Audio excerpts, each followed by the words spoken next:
ଅଷ୍ଟମ ବେତନର ଫିଟମେଣ୍ଟ ଫ୍ୟାକ୍ଟରକୁ ନେଇ ସରକାର ଏହି ଦିନ କରିପାରନ୍ତି ବଡ଼ ଘୋଷଣା। ଜାଣନ୍ତୁ କେତେ ବଢ଼ିବ ଦରମା। ଅଷ୍ଟମ ବେତନ କମିଶନରେ ନୂଆ ଦରମା ଓ ପେନ୍ସନ୍ କେବେ ମିଳିବ ସେ ନେଇ ଚାହିଁ ରହିଛନ୍ତି କେନ୍ଦ୍ରୀୟ କର୍ମଚାରୀ ଓ ପେନ୍ସନଭୋଗୀ। ତେବେ ଏନେଇ ଆସିଛି ଆଉ ଏକ ବଡ଼ ଅପଡେଟ୍। ତେବେ ଆସନ୍ତୁ ଜାଣିବା କେତେ ଫିଟମେଣ୍ଟ ଫ୍ୟାକ୍ଟର ଆଧାରରେ କେତେ ବଢ଼ିବ ଦରମା ଓ ପେନ୍ସନ୍। ଆସନ୍ତୁ ଜାଣିବା। ତେଣୁ ଭିଡ଼ିଓକୁ ଆରମ୍ଭ କରିବା ପୂର୍ବରୁ ଆପଣ ସମସ୍ତଙ୍କୁ ଅନୁରୋଧ, ଯେଉଁମାନେ ଏପର୍ଯ୍ୟନ୍ତ ଆମ ଚ୍ୟାନେଲକୁ ସବସ୍କ୍ରାଇବ୍ କରିନାହାନ୍ତି ଆପଣମାନେ ଏବେ ହିଁ ଆମ ଚ୍ୟାନେଲକୁ ସବସ୍କ୍ରାଇବ୍ କରନ୍ତୁ। ଆଉ ଭିଡ଼ିଓ ଭଲ ଲାଗିଲେ ଭିଡ଼ିଓକୁ ଲାଇକ୍ ସେୟାର କମେଣ୍ଟ କରିବେ। ତ ଚାଲନ୍ତୁ ଡେରି ନ କରିକି ଆଜିର ଭିଡ଼ିଓଟିକୁ ଆରମ୍ଭ କରିବା। ପୁରା ହେବାକୁ ଯାଉଛି କେନ୍ଦ୍ରୀୟ କର୍ମଚାରୀ ଓ ପେନ୍ସନଭୋଗୀଙ୍କ ସ୍ୱପ୍ନ। ଅଷ୍ଟମ ବେତନ ଅଧୀନରେ ନୂଆ ଦରମା ଖୁବ୍ ଶୀଘ୍ର ମିଳିବାକୁ ଯାଉଛି। ଏନେଇ ସରକାର ମଧ୍ୟ ଆଉ ଏକ ବଡ଼ ଘୋଷଣା କରିବାକୁ ଯାଉଛନ୍ତି। ଗଣମାଧ୍ୟମ ରିପୋର୍ଟ ଅନୁସାରେ ଫିଟମେଣ୍ଟ ଫ୍ୟାକ୍ଟର ଆଧାରରେ ହିଁ ଦରମା ଓ ପେନ୍ସନ୍ ବୃଦ୍ଧି ହୋଇଥାଏ, ଯାହା ଫଳରେ କର୍ମଚାରୀମାନେ ମୋଟା ଅଙ୍କର ଦରମା ପାଇଥାନ୍ତି। ଅଷ୍ଟମ ବେତନ କମିଶନରେ ଏବେ ଗୁରୁତ୍ୱପୂର୍ଣ୍ଣ ଭୂମିକା ହେଉଛି ଫିଟମେଣ୍ଟ ଫ୍ୟାକ୍ଟରର। ରିପୋର୍ଟ ଅନୁଯାୟୀ ଏଥର 1.92 ଫିଟମେଣ୍ଟ ଫ୍ୟାକ୍ଟର ଫର୍ମୁଲା କାର୍ଯ୍ୟକାରୀ ହୋଇପାରେ ବୋଲି କିଛି ଅର୍ଥନୀତିଜ୍ଞ ମତ ପ୍ରକାଶ କରିଛନ୍ତି।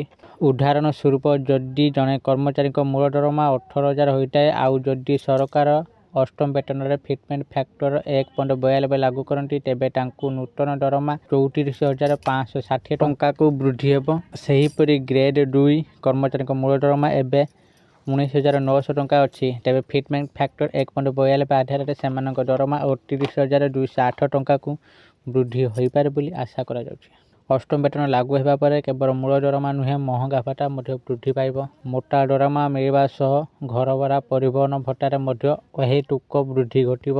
ଉଦାହରଣ ସ୍ୱରୂପ, ଯଦି ଜଣଙ୍କର ମୂଳ ଦରମା 34,000 ଟଙ୍କା ଥାଏ ଏବଂ ଆପଣ କୌଣସି ମେଟ୍ରୋ ସିଟିରେ ରୁହନ୍ତି, ତେବେ 30% ଘର ଭତ୍ତା ଏବଂ ଅନ୍ୟାନ୍ୟ ଭତ୍ତା ସହ ଆପଣଙ୍କ ମୋଟା ଦରମା ଅଷ୍ଟମ ବେତନ ଲାଗୁ ହେବା ପରେ 55,000ରୁ 60,000କୁ ବୃଦ୍ଧି ପାଇପାରେ।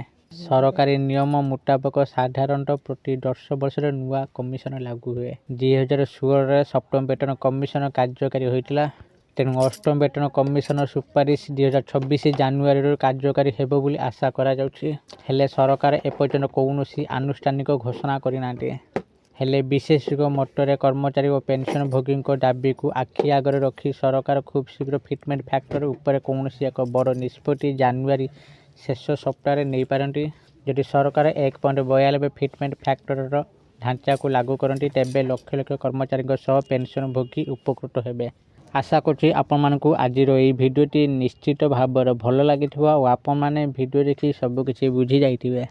ଯଦି ଆପଣମାନଙ୍କୁ ଏହି ଭିଡ଼ିଓଟି ଭଲ ଲାଗିଥାଏ, ଦୟାକରି ଏହି ଭିଡ଼ିଓକୁ ବହୁତ ମାତ୍ରାରେ ଲାଇକ୍ ସେୟାର ଓ କମେଣ୍ଟ କରନ୍ତୁ।